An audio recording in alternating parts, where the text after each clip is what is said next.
Welcome, everyone. I'm Roland Bissell, Chair of the Friends Committee of the American Philosophical Society. And welcome to our last 2021 presentation for our friends of the APS. Before introducing Bob Hauser, I want to take a quick moment to thank all of the friends participating today, because your generosity has a lot to do with making this possible. In 2020, the Friends and elected APS membership helped the Society cross a major fundraising milestone by raising more than $1 million in an annual fund giving year. So to all your friends and donors, a big thank you. Your gift support, exhibitions and educational outreach, library resident research fellowships, conservation of historic treasures, knowledge sharing with Native American communities, grant funding for field studies and research, including more than 200 grants awarded annually, publication of scholarly works. In 2022, we are anticipating a return of personalized tours, small salon-style in-person groups, increased adopt-a-book and conservation opportunities, and other special interest-focused activities for the Friends. In 2022, it will be great to have everyone back in a more intimate setting. Now, on to our speaker, Bob Hauser. It would be too easy for me to say Bob needs no introduction and get right to the lecture. But I want to highlight a fraction of Bob's accomplishments that underscore how lucky we are to have him as a speaker today on this topic. Many of you know Bob as the able executive director of the APS and perhaps something of a bon vivant. Bob is also unquestionably one of the preeminent quantitative sociologists of his generation. The bulk of his career, more than 40 years, was spent at the University of Wisconsin-Madison. He has made fundamental contributions to the study of social stratification in advanced industrial societies. Through 120 scientific papers and 2 classic books, Bob has developed a model of intergenerational status attainment to challenge the idea that inequality stemmed primarily from differential rewards to human capital in the market. His analytical framework, which became known as the Wisconsin model, dominated sociological research on stratification for an entire generation. Among Bob's achievements is that he directed the Wisconsin longitudinal study, a multidisciplinary study of life course and aging among more than 10,000 Wisconsin high school graduates of 1957. The 6th round of the study went into the field in 2011, and the Wisconsin longitudinal study has become a major resource for investigators in the US and other nations. Because of the importance and quality of Bob's work, Bob has been the recipient of awards, endowed university chairs, leadership positions at major research centers, grants, and other honors. The list is too lengthy to recite today, but we can send you a written list provided you have ample time to read it. Bob was elected a member of the American Philosophical Society in 2005, and of course, we have been delighted to have him as the APS's executive officer since June 12, 2017. Without further ado, Bob Hauser.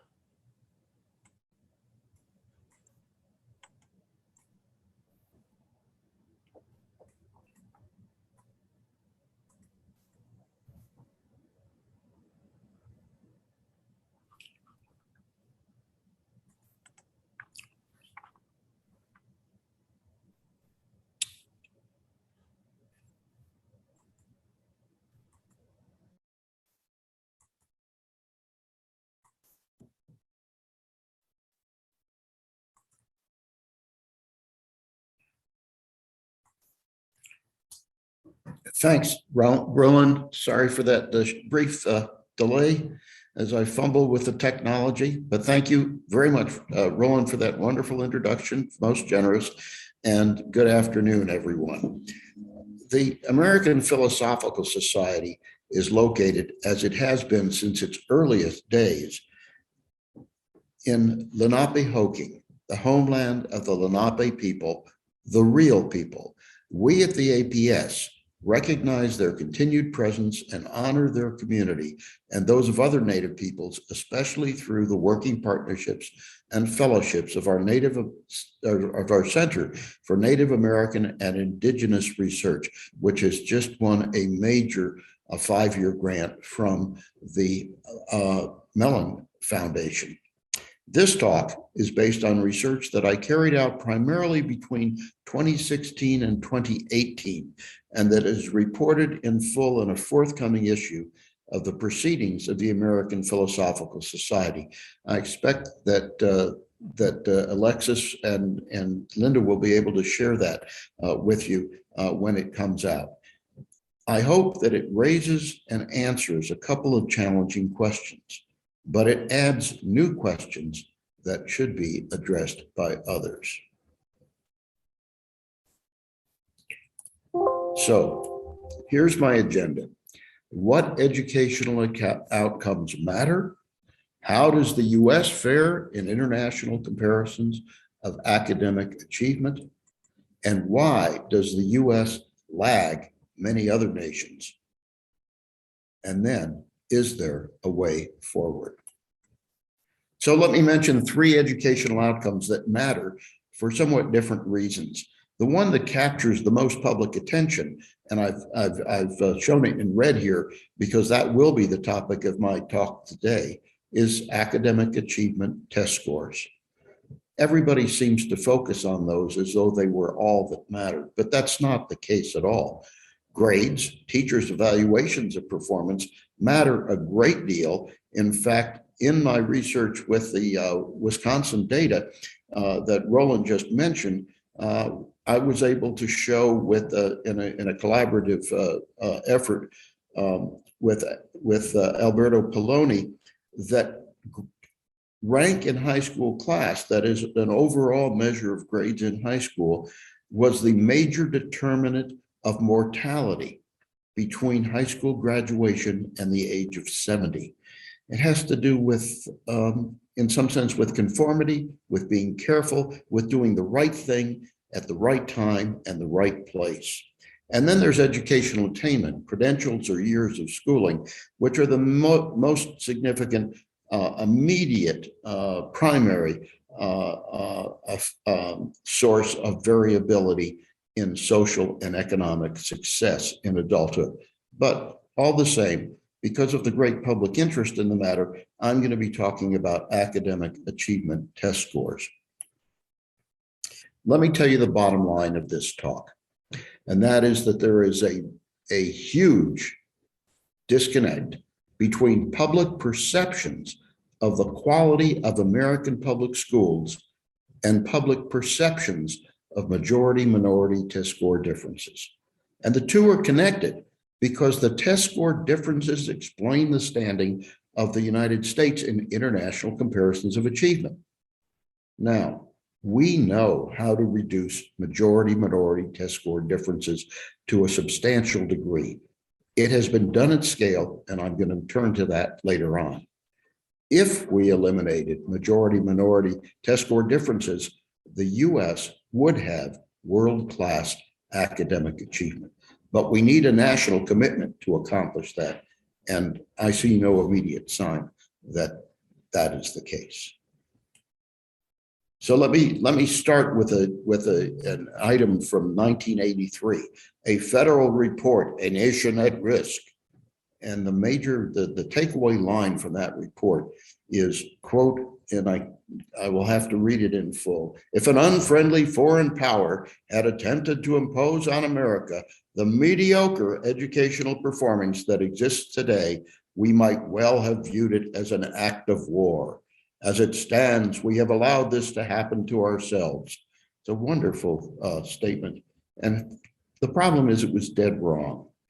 That report focused mainly on declines in scores, aggregate scores, average scores on the Scholastic Aptitude Test, the standard test that used to be used almost universally in application to attend college or university.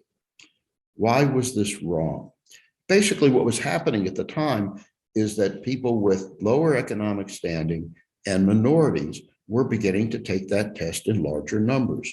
In fact, if the authors of that report had looked at the data carefully, they would have seen that in every major population group, whites, poor folks, minorities, there is a trend to increase performance. The problem was that because that was hidden because of the increased share of poor folks and minorities among the test takers. But the report was absolutely dead wrong, and its message persists. That's a lot of what's going on in the public eye. Here's an example of this. Our former education secretary, Betsy DeVos, and I'm reading from the bottom of the screen, said that U.S. public schools are in such bad shape that she isn't sure how they could get a lot worse. And that just wasn't the case. So let's see what was really going on. I'm going to start bringing some data to bear on the issue from 3 different sources, 2 of which are international comparative studies of educational, of academic achievement test scores, and the 3rd of which is an American study. PISA is the Program for International Student Assessment, which is run by the Organization for Economic Cooperation and Development, and it tests periodically reading, science, and math among 15-year-olds, regardless of the grade level in which they are enrolled at the time of the assessments. The second one is TIMSS, the International Mathematics and Science Study, which tests science, math in grades 4 and 8 in a somewhat smaller set of nations than PISA. And then NAEP, the National Assessment of Educational Progress, is a very large-scale, sample-based assessment, large-scale assessment of many areas. But we're going to look at reading, science, and math in grades 4 and 8 over time. And you notice I have grade 12 there in parenthesis. NAEP also tested grade 12, but I don't think it's worth looking at because by the time kids are in the 12th grade, if they know that a test doesn't count and the NAEP tests do not count, they don't bother to take them seriously. Fortunately, those in the 4th and 8th grades are still a bit naive. So how does the US rank in these international comparisons? In reading, the US is 24th of 70 nations. In science, 25th, and in math, 40th. Now, we're not near the bottom, but those rankings seem to suggest to critics of American public schooling that our national performance is mediocre. How about TIMSS? Well, in TIMSS, where there's a smaller number of nations participating again, in 4th grade science, we're 10th, 8th grade science 11th, 4th grade math 14th, and 8th grade math 10th. Again, we're not anywhere near the top. So why is that the case? Let's look at the largest race ethnic groups in the United States as if each was a separate nation. And we're going to look at non-Hispanic whites, Asian Americans, non-Hispanic blacks, and Hispanics, the standard classification of the largest race ethnic groups in the United States. In reading, in PISA in 2015, whites were 6th, Asians 4th, Hispanics 40th, blacks 49th. And you can look at the rest of these rankings here. Again, whites do much, and Asian Americans do rather well. Hispanics and blacks don't do so well. And that's the reason why, one of the major reasons why the US doesn't rank especially highly in these international comparisons. Now, the one place I noticed and noted in red here is that in math, whites and Asian Americans did not do so well in PISA 2015, and that's in mathematics. But for the most part, whites and Asian Americans did rather well. How about TIMSS? In 4th grade science, Asian Americans were 1st and whites 4th. In 8th grade science, Asians 2nd and whites 5th, and so forth. And again, Hispanics and blacks are way down the list. So these findings are entirely consistent across these two major international assessments. And I would add, by the way, that the top scoring so-called nations in these comparisons are basically Asian city-states. They're not huge continental nations like the United States. They don't have the same kind of population heterogeneity that we have. So there's another reason why the US doesn't score so well and has not scored has not improved its scores across time in these international comparisons. And that's the growth of one of the minority populations. In this graph, what you can see between 1997 and 2030 is the percentage of 15-year-olds in the United States by race and ethnicity. And what you can see in that top blue line is a declining share of non-Hispanic whites from close to 60% down to around 50%. And then you see in the gray line an increasing share of Hispanics. And Hispanics are one of the groups that has relatively low scores on all of these tests. Now, why did I project this out to 2030? Because all of the 15-year-olds essentially in this country, or those who will be 15, are already around. So it's easy to see what's going to happen between now and several years in the future. In fact, we could even extend that beyond 2030 if you think about the matter. So what accounts for the race ethnic differences in performance? And to take a look at that, I was able to get the individual data from PISA for 2012 and 2015, and I combined them in my analysis. The problem here is that PISA is a much smaller sample than, say, the National Assessment of Educational Progress. So I was able to control socioeconomic status, that is to say, education and occupation and income of the parents, nativity, family structure, grade level, and grade repetition. And in every subject, less than 30% of the differences between blacks and whites was explained by those variables. In the case of Hispanics versus whites, the explanation was from those variables was more powerful, from 70% in reading down to 50% in math, but much larger than the degree to which we could explain black-white differences. So what's wrong with American schools? The US is mediocre in international academic achievement comparisons, mainly because Hispanics and blacks score poorly, partly because they are socially and economically disadvantaged, and also because Hispanics are increasing as a share of the youth population. So then the next question, and I think I'm quoting Lenin here, is what is to be done? The bottom line here is that we know how to fix this. To be sure, there are lots of claims about improving academic achievement among minorities, and some of them really don't stand up to close scrutiny. The problem is that there are few successes at scale. And what do we mean by at scale? We should like to see a success with a large population, one that's sustained across time, and one that appears at every age or grade level and in many areas of academic achievement.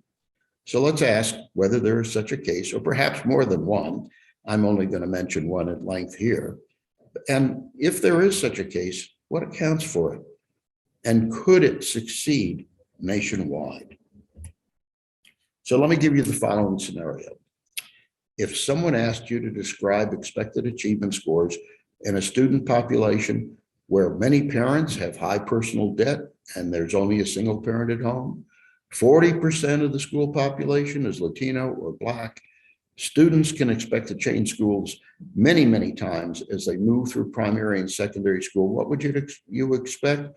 Not very good academic achievement test scores.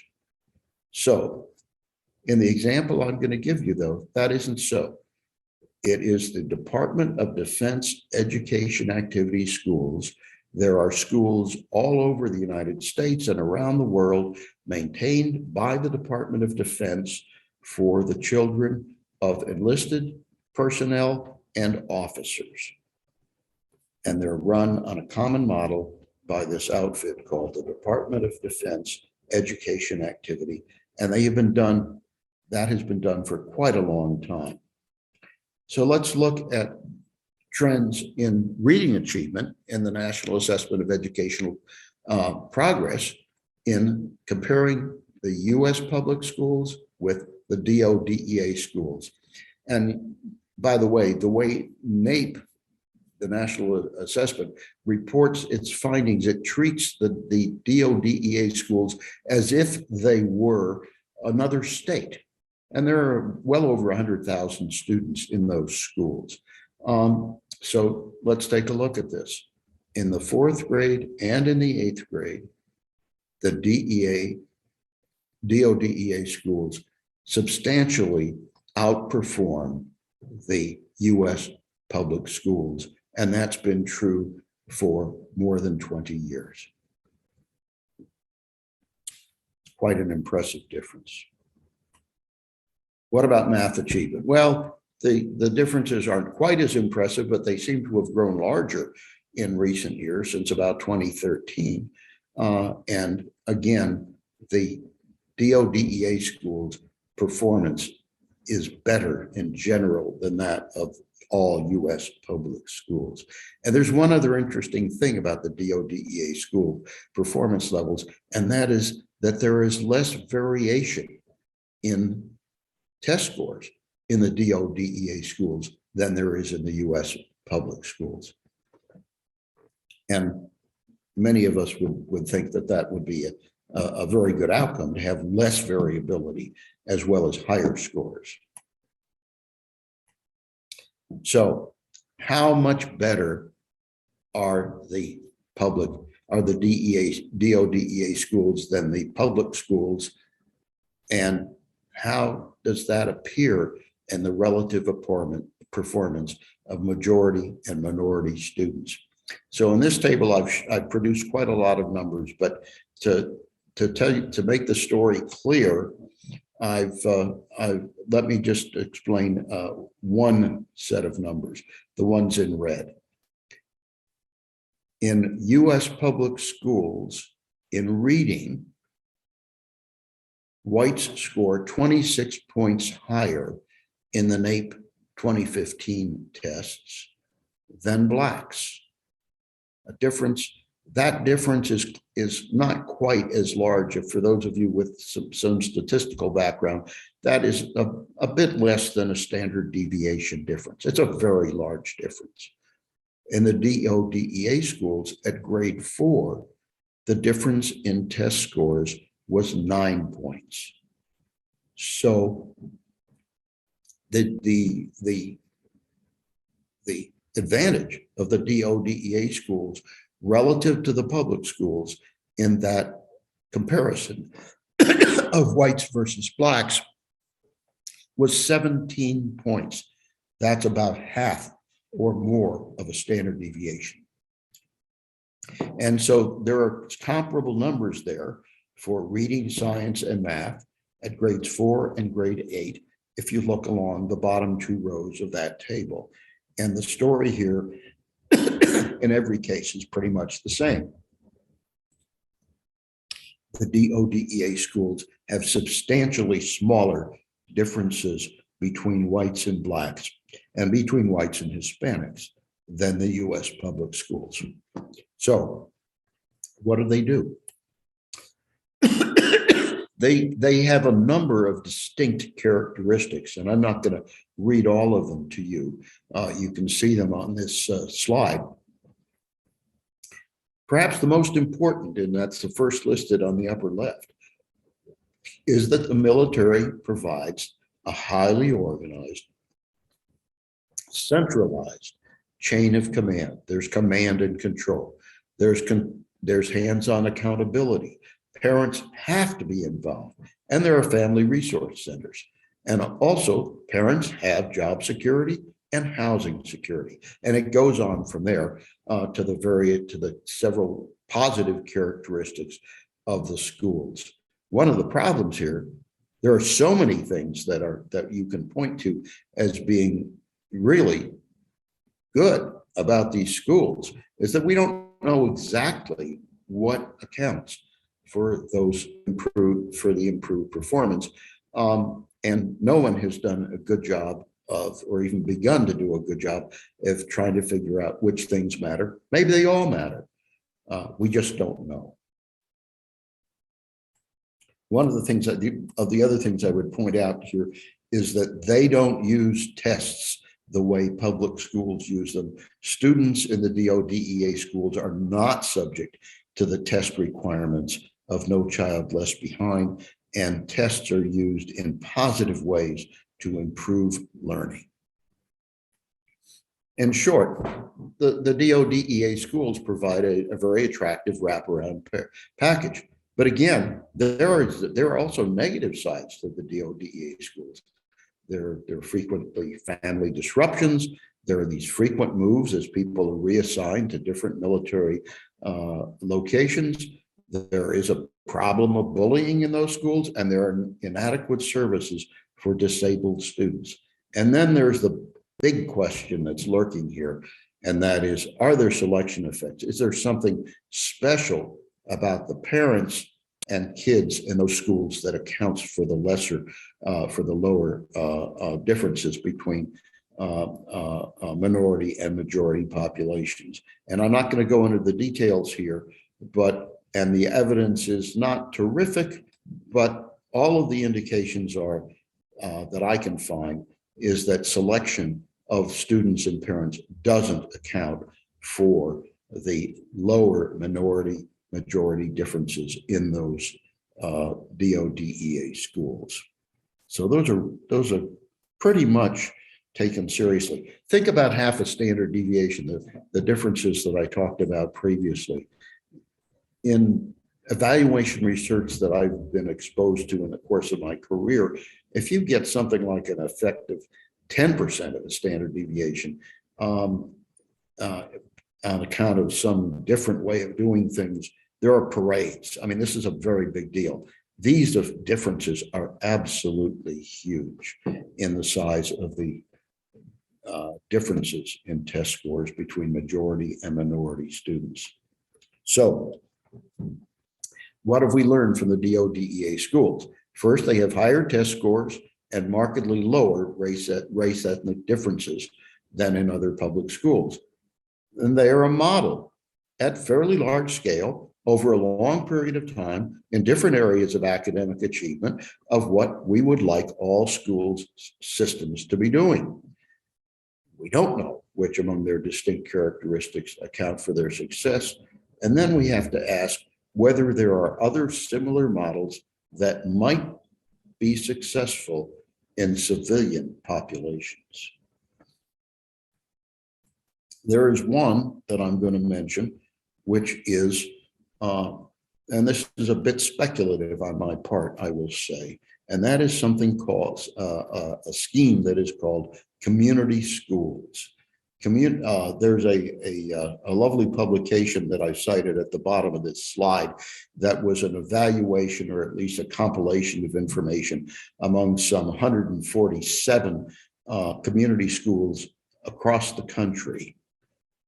And from that set of observations, the authors named 4 pillars of community schools: integrated school supports, expanded learning time and opportunities, family and community engagement, and collaborative leadership and practice. And to me, those seem quite similar to the characteristics, at least in broad scope, of those successful DoDea schools.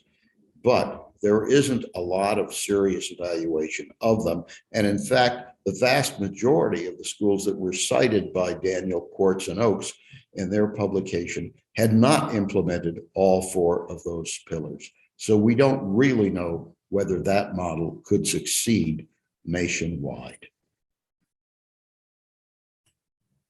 So let me end with the bottom line again, that there is a disconnect between public perceptions of the quality of our schools and public perceptions of majority-minority test score differences.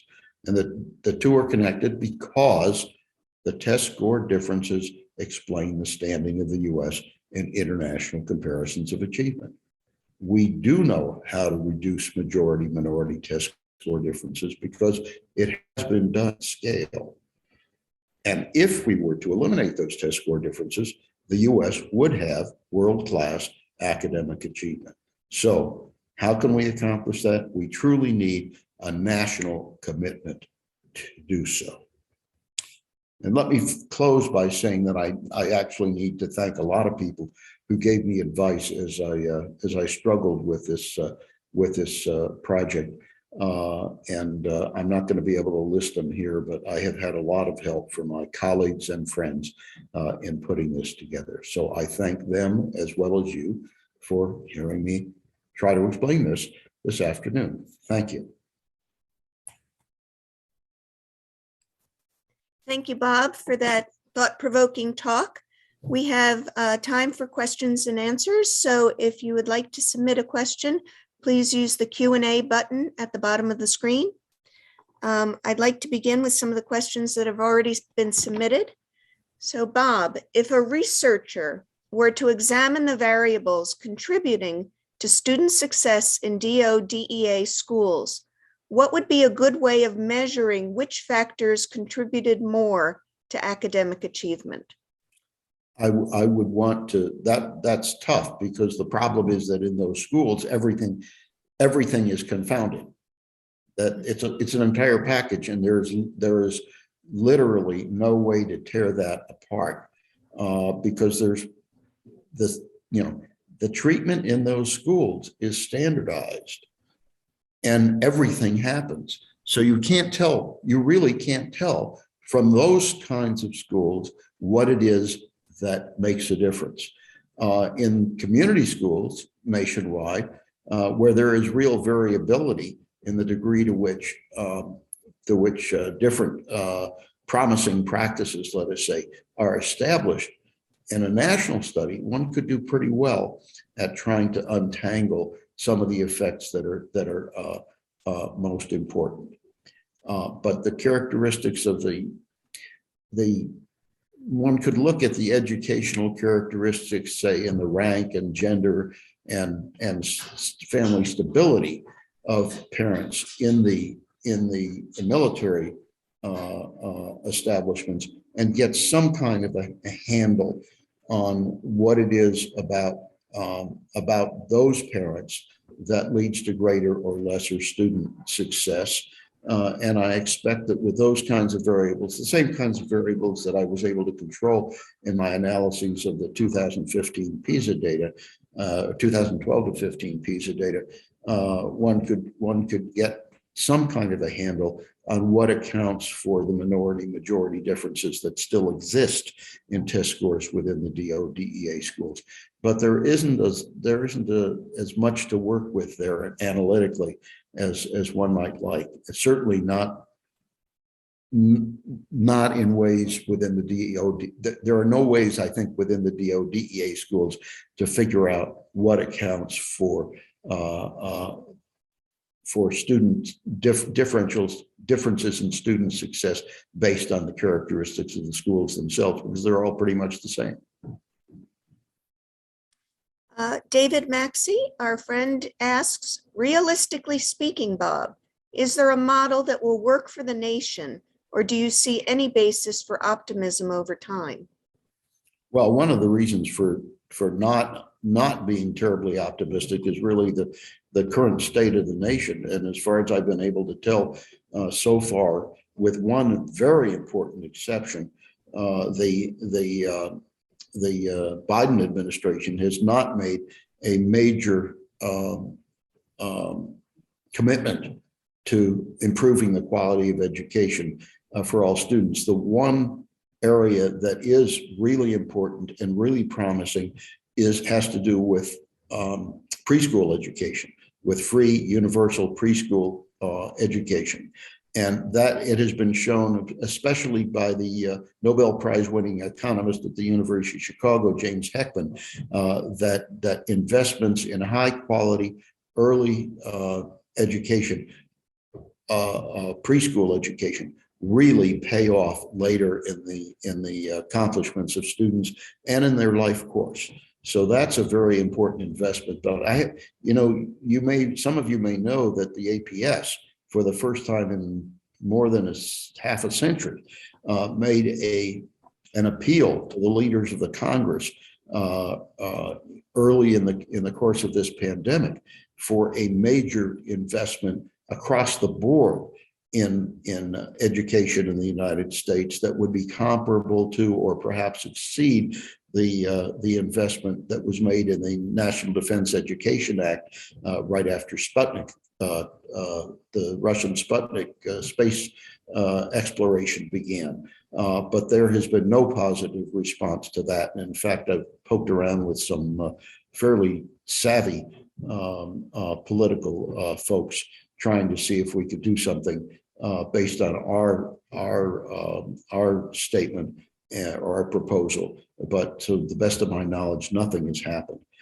So I am not, especially optimistic at the time. And of course, if you think about it, the key component that I already mentioned in the DoDea schools is the degree of command and control that is exercised within military establishments. And you simply can't do that in the civilian population at large. All right, we have a question from an anonymous attendee. I read in an article by Brad Wilcox that 73% of students at selective colleges are raised by their married birth parents. They are more than twice as likely to graduate from a selective college than those from other family types. This is even after controlling for parent education, income, and race. Would you please comment? Sure. One of the long-lasting stories about Black families versus white families has to do with the importance of having two-parent households. And there's a lot of evidence showing that people from two-parent households are better off.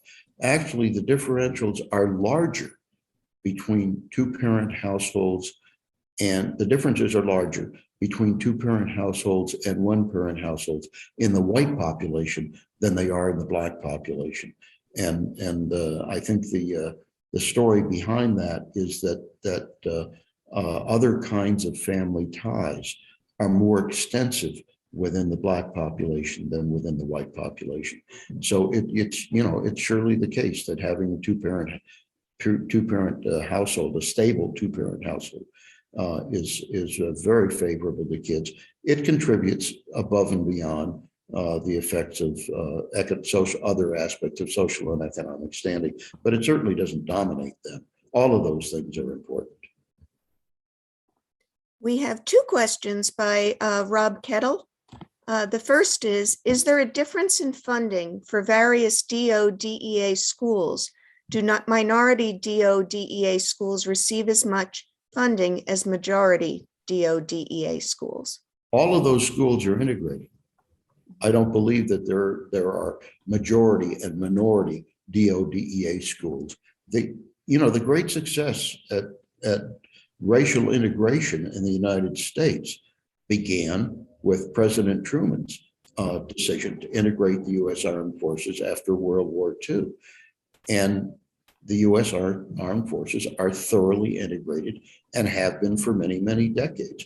And that's true of the ranks of enlisted and personnel and officers in the armed forces. This isn't like the old days when say sailors, black sailors were all cooks or messmen and really didn't participate as in the kinds of tasks of white sailors. That just isn't true anymore. So there is not a case of minority DoDea schools and majority DoDea schools. They are thoroughly integrated.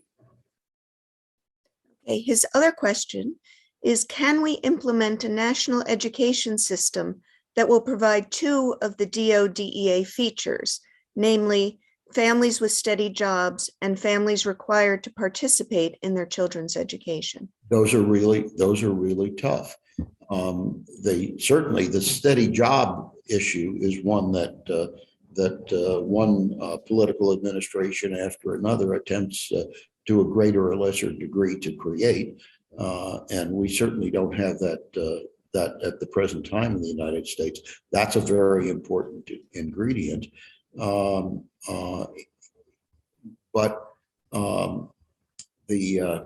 would suggest, for example, that you might want to read Matthew Desmond's Pulitzer Prize-winning book, Eviction, for evidence about the degree to which poor families move constantly from one place to another because they can't pay the rent.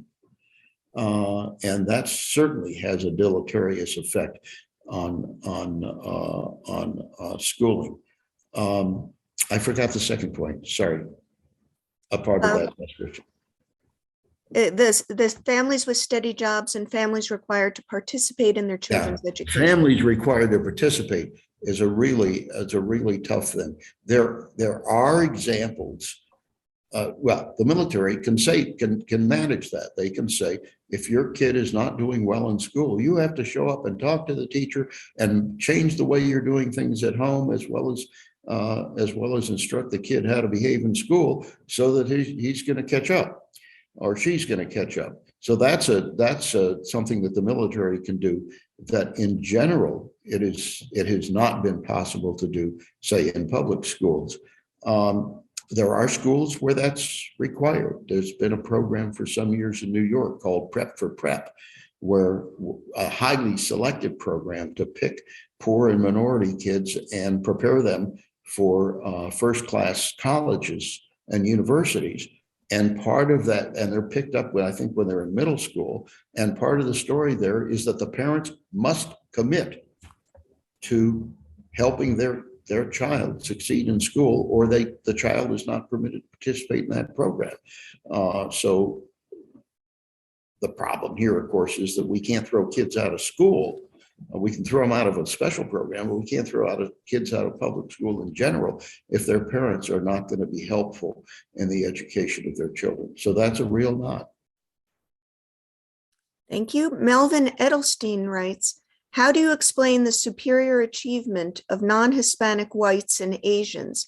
Is it an emphasis on education in certain cultures? How do you explain the lower performance of Blacks and Hispanics? Well, I think you've named it. It's my sense is that socioeconomic characteristics, the kinds of things that I can measure easily and use in some survey analysis of the sort I reported here, don't really begin to capture the details of the home environment and parent-child interaction that are important in explaining how well kids do in school, and how those differentials are created and maintained. So there's a lot more to it than what I could measure. Sure, the Asians basically traditionally have a very high that place a very high value on education, and many whites do as well.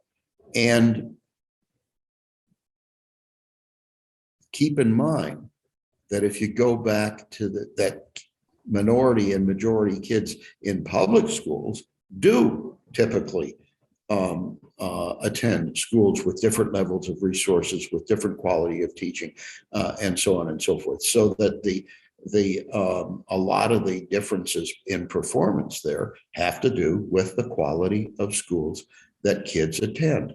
And non-Hispanic whites and Asians almost nationwide. Again, I'm not looking at regions, I'm not looking at cities, I'm not looking at states here, but nationwide, the Asian and white kids tend to attend higher quality schools.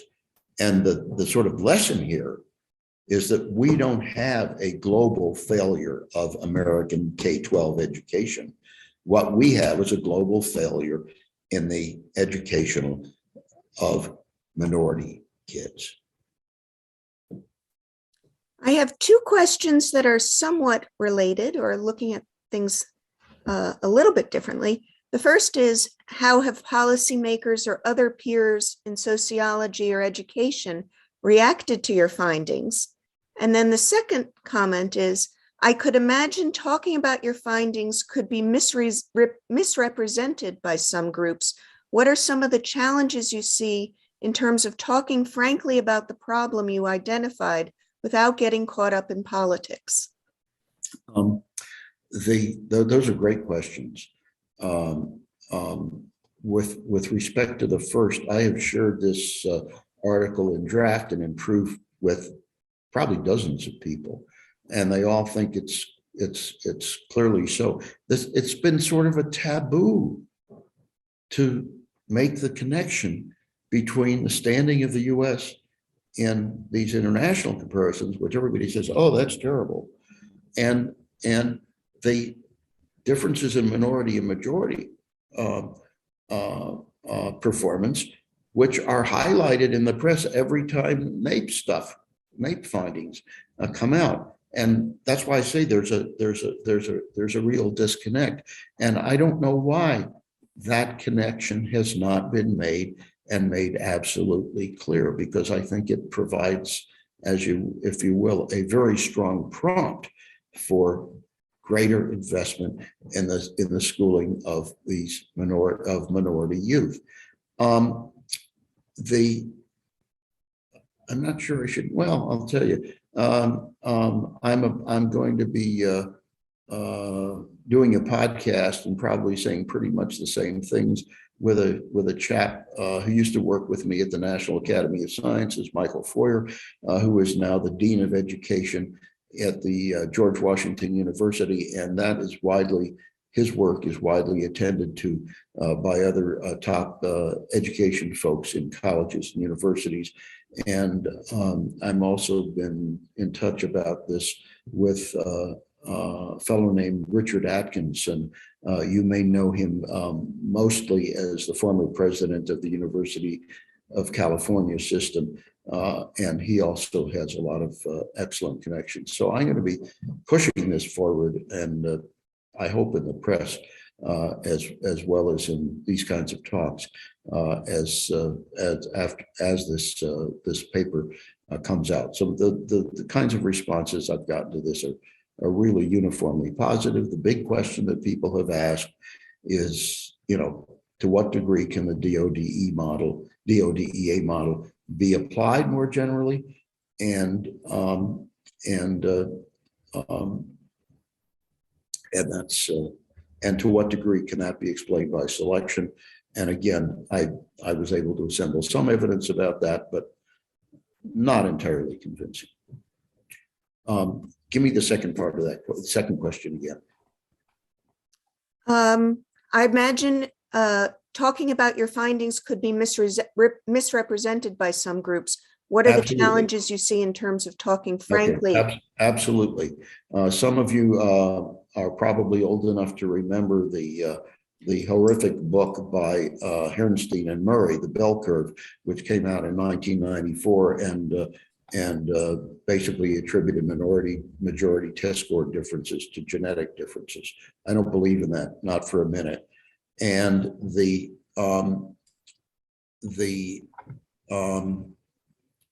and so if you had only heard the first part of this talk, where I said, okay, the differences in international test score performance are due to the share of minority, lower scoring minority students in the test taking population, and stopped right there, that would be an invitation for those folks to charge into the storyline.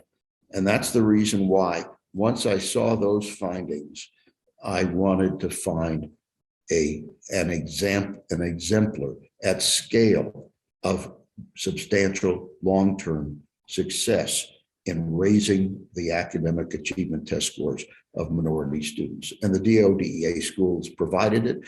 It's possible that other demonstrations exist as well, especially in some of the no excuses charter schools that have been going for some time.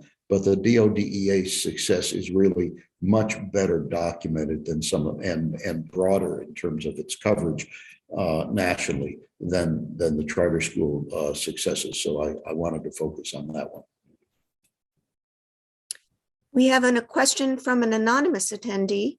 About 2 weeks ago, there was an op-ed piece in the Wall Street Journal written by an Asian graduate student in the US, comparing what her third grade son was taught in his Chinese school versus how little he was asked to do in his US public school. Comment read, the US standing in international comparisons. It's very clear that in these Asian city states, at least, if not more generally, that the students are under great pressure to succeed academically. I would add that they're also not under great pressure to be creative, which is a major difference culturally between the United States and those places. And if you look at accounts of schooling, say in Korea, as well as in the major Chinese cities, you'll see that the circumstance. I mean, this report is kind of an anecdote, and anecdote is not evidence. But I think that kids in some of these Asian countries, and I would say especially Japan, are under, and perhaps in Taiwan as well, by the way, are just under terrific social pressure from the schools and from their parents to do nothing but improve their test score performance. And I don't think that's particularly necessarily good for the kids, or not necessarily good for the societies in the long run. We have a question. All these cram schools going on, and kids are just under ridiculous pressure to spend all their time trying to increase their test scores. Thank you. We have a question from Mike Templeton. Real estate listings show local school performance rankings. Could this factor tend to skew home buyers into better performing communities and contributing to higher home prices and limiting those economically able home buyers to lower performing schools and less expensive homes? Yes. Okay. It's a quick answer. I mean, one could argue, there's a lot of evidence about that. And one way to put it is that in effect, public schools are private to the extent that income and wealth basically permit parents to choose the schools that their children will attend. And it's a real not. Here's an interesting question for you. If you still had grad students, what are some other research projects or questions you think they could pursue to advance this work?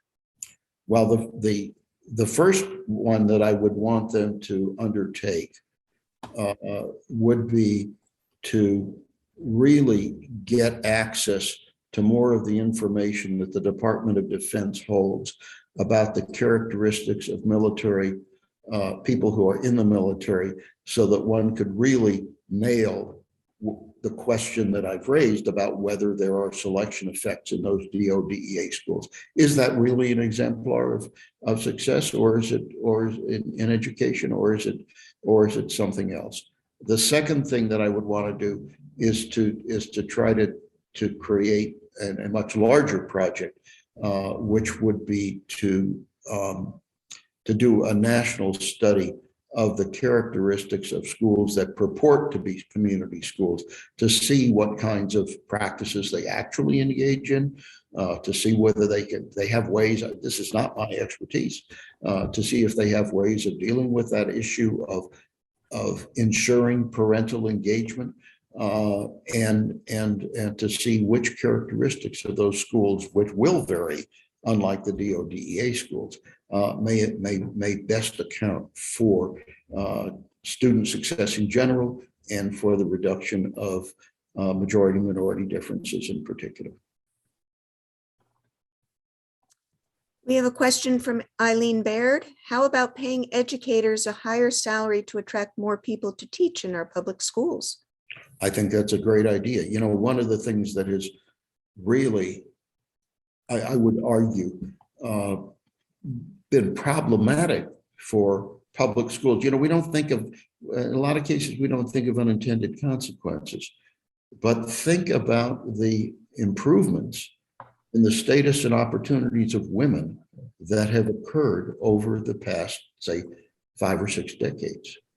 And what does that mean? It means that women no longer have to choose if they want a decent job between being a teacher and a nurse. So what happens is that for very high achieving, very high talented women, there are things that pay a lot better than being a school teacher. And this is a real problem. One of the reasons that I rather like Teach for America, which some of you may know about, which takes very highly qualified, very impressive high school graduates and puts them in poor schools for a period of time, is that they have 2 effects. One is basically to create a cadre of very well-educated, very talented people who are committed to the public schools. And the other is to recruit some of those folks into teaching. But there's nothing like higher salary and greater social recognition and greater autonomy that would contribute to improvements in public schooling. And I will add, by the way, that among the characteristics, and I didn't go into this, of these DoDea schools, is that they are unionized, that they do pay exceptionally well, and that there are strong collaborative relationships between management and the teaching staff. Those are very important ingredients. I have what will be our last question since time is drawing to a close. Your reference to the charter school model is intriguing. Are you aware of emerging scholars or new research that could eventually complement your findings with the DoDea schools? I have not been, and I have not followed the charter school stuff very closely. They tend. I'll tell you a brief horror story that I was involved in an evaluation of the DC public schools that was carried out by the National Academy of Sciences while I was working there a few years ago. And there are basically 2 parts to the DC public school system. The largest part is public charter schools, and the smaller part is the traditional public schools. Now, the charter school movement was supposed to create charter is just a form of governance. It's not a plan of education. So the idea was that charter schools were supposed to create a kind of an environment for experimentation, evaluation, the sharing of new knowledge that would permit schools that could be shared with other schools that could permit all schools to perform better. What happened in the District of Columbia was that the charter schools absolutely refused to provide any useful information to this study of the National Academy of Sciences, let alone to the public at large in ways that might help to improve public schooling generally. And their record keeping wasn't very good either. I think that, and that's a very large scale example of experimentation with new forms of schooling. So there's a real problem in figuring out how to use information about charter schools to enrich our knowledge of how to improve schools in general. Thank you, Bob, and thank you to everyone who joined us today for this special talk. We'd like to thank you for your support of the Society and the Friends program, and I'd like to wish you all a happy and healthy holiday season and 2022. And I thank you all for those wonderful questions. Thank you.